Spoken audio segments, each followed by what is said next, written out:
Të nderuar shikues, ju përshëndes, do t'jemi bashkë në këtë hapësirë të të ftuarit të ditës. Filmi dokumentar Një princeshe europiane rikthen në vëmendje figurën e Donika Kastriotit, një nga gratë më të rëndësishme të historisë sonë, me regji të Ylli Pepo dhe me interpretimin elegant të Daniela Sulko.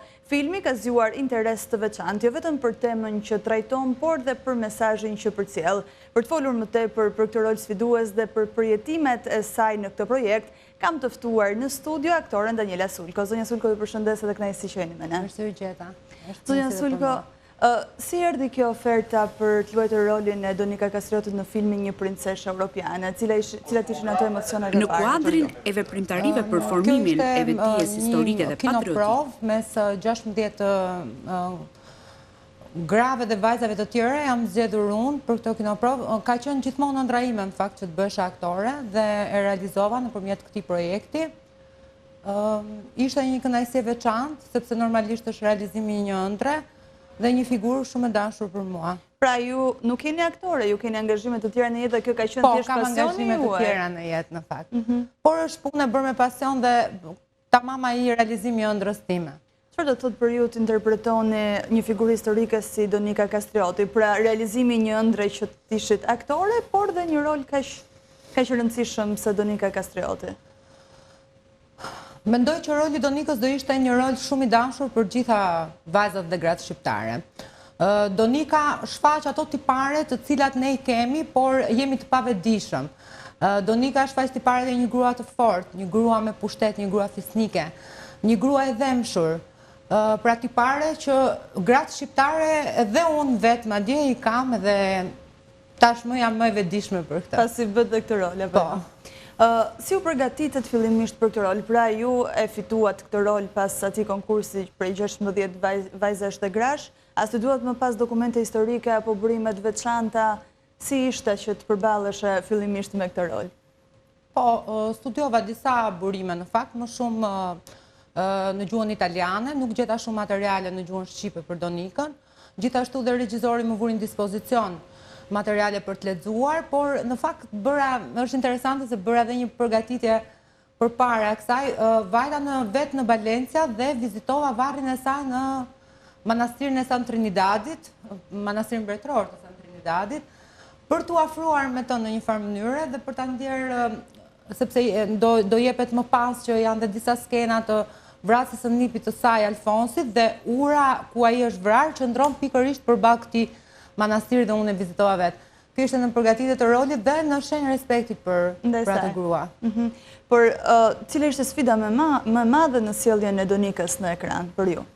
Atëherë, sfida më e madhe për mua ishte pjesa që edhe kur fola me regjizorin për zhvillimin e këtij roli, ishte që përveç se donte lot në sytë e mi për disa skena, pasi ajo ishte vetë quajtur princesha e trisht dhe jeta e saj ishte e mbushur me vdekje, po themi që nga vdekja e bashkëshortit të saj, Gjergj Kastroti Skënderbeu, pastaj vdiq djali, pastaj vdiqën 3 nipër. Dhe kjo ishte shumë, domethënë ishte një grua me shumë dhimbje.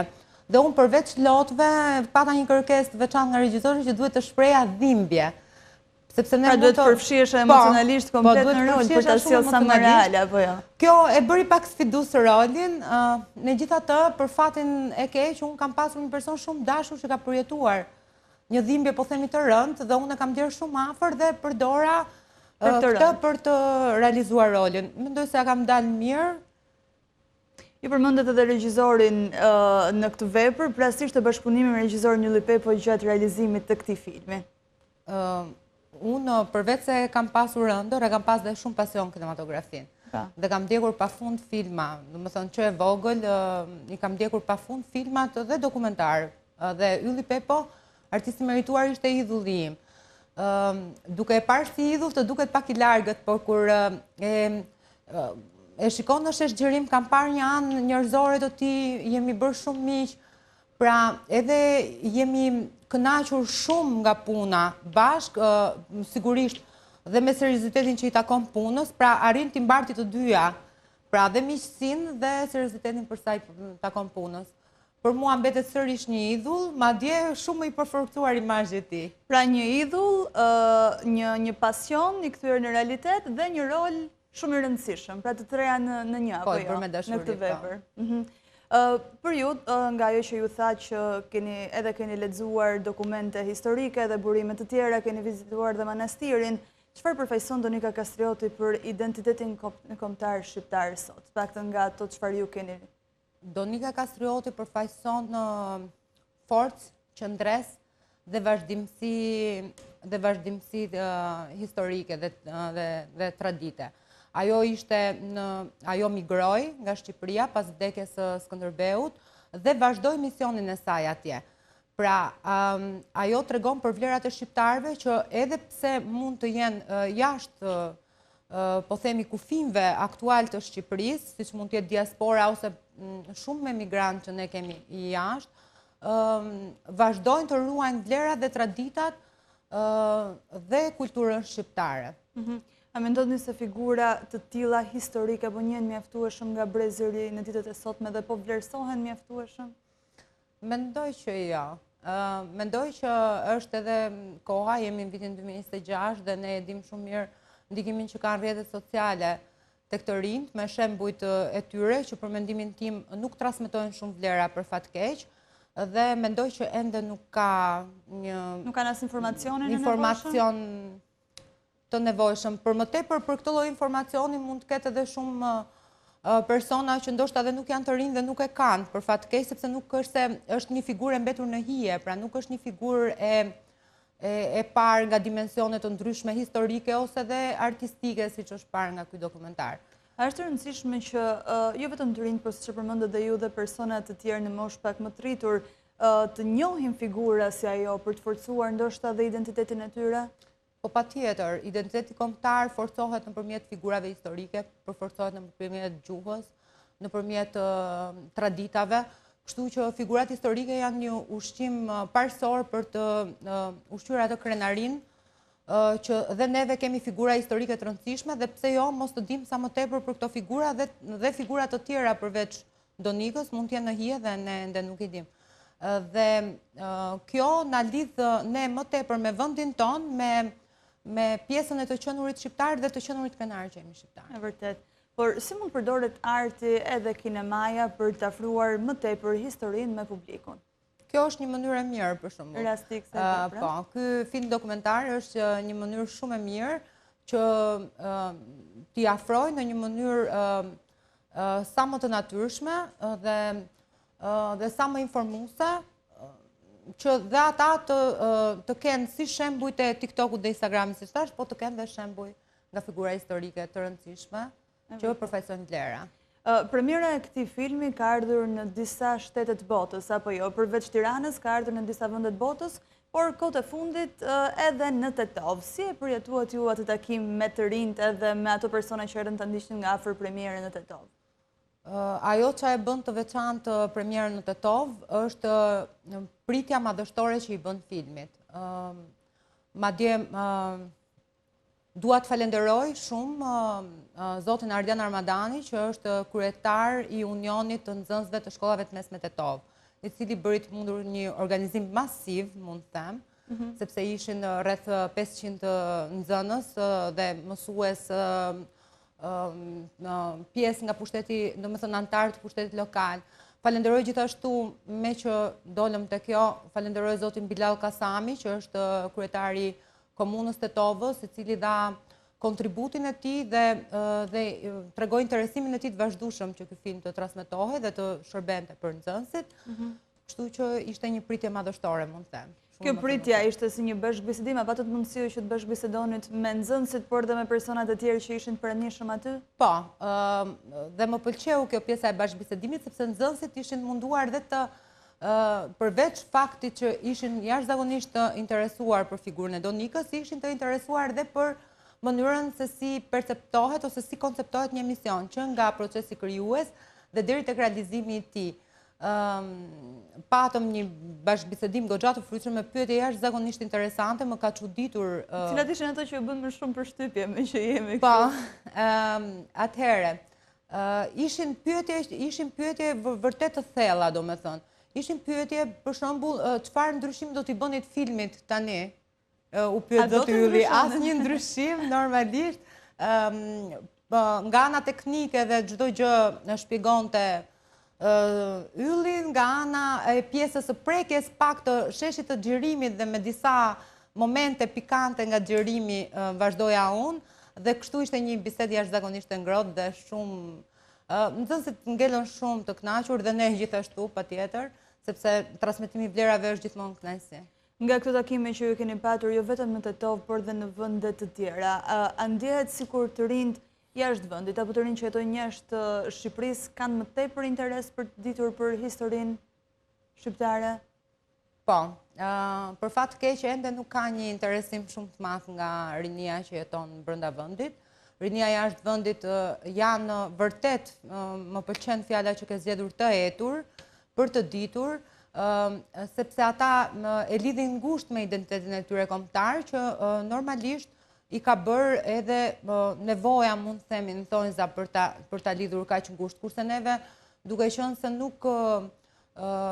nuk jemi prekur nga ato fenomene që janë prekur ata, ndoshta nuk e kemi shumë të zhvilluar sa ata.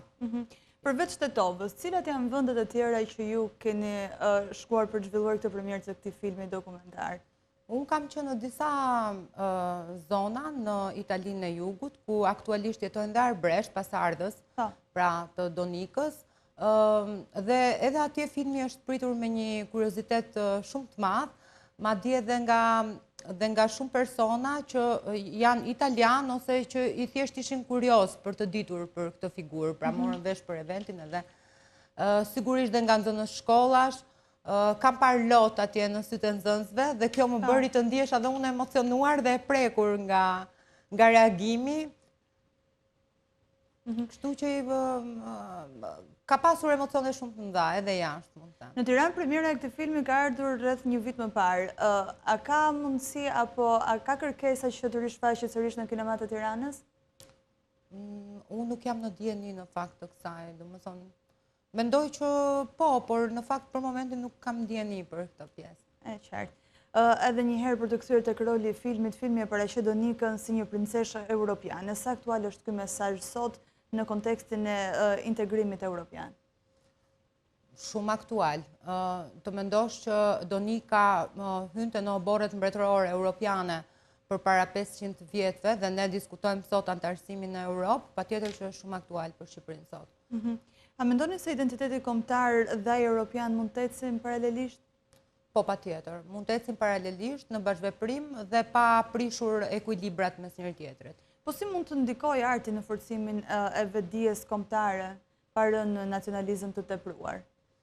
Dhe pra po përsëris në këtë mënyrë nëpërmjet një emisioni që nuk mbjell negativitet dhe urrëtie, po mbjell thjesht një krenari të pastër që buron nga shpirti. E qartë.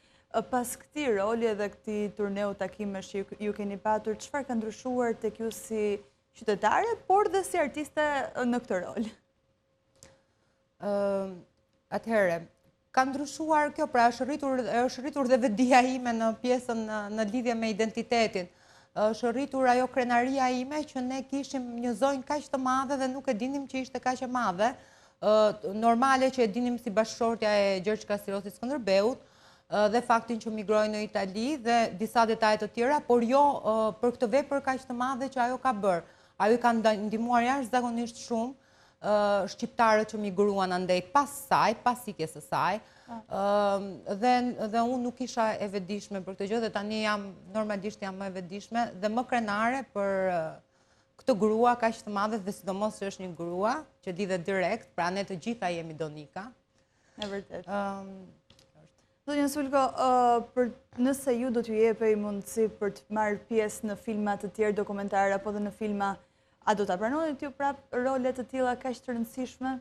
Patjetër, është një kënaqësi shumë e madhe. A ishte ky film nisja e një rrugtimi tjetër në jetën tuaj? A do ta quhanit kështu?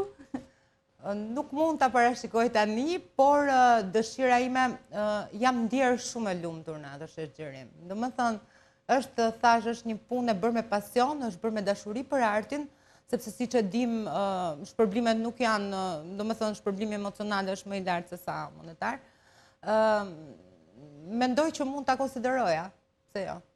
Zoja Sulgo, falenderoj shumë për këtë bisedë, kënaqësi që ishit me ne edhe që na përcollët më tepër për këtë rol kaq të rëndësishëm si për ju, por dhe gjithë publikun. Faleminderit dhe juve, ishte kënaqësi.